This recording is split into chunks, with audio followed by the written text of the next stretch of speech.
directement. Il dit, je sais que tu n'es ni froid ni bouillant.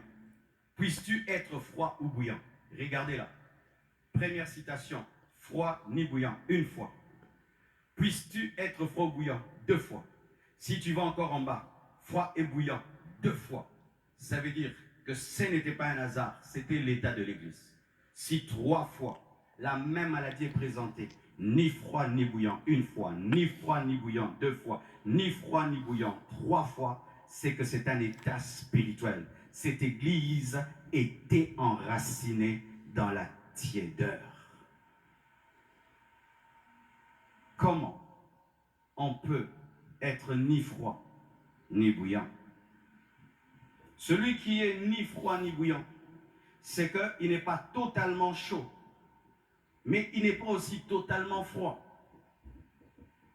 Ce n'est pas une eau froide, ce n'est pas une eau chaude. Ça ne te brûle pas, mais aussi ça ne te donne pas, ça ne te fait pas grelotter. Tu ne grelottes pas et tu ne brûles pas.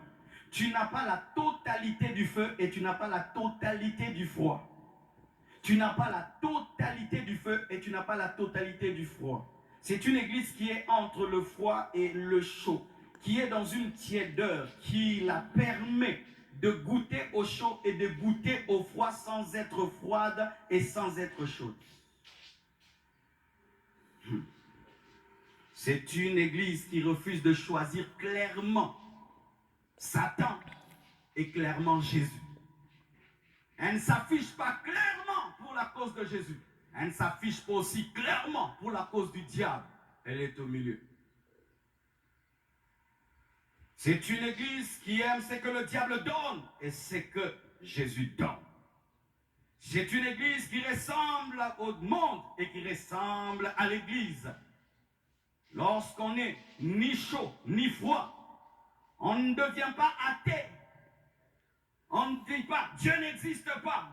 Non, on dit que Dieu existe, mais on ne l'aime pas totalement. On ne devient pas sataniste, mais on ne devient pas non plus adorateur. On vient à l'église, mais on ne se donne pas totalement. On vient à Jésus, mais on ne se livre pas totalement.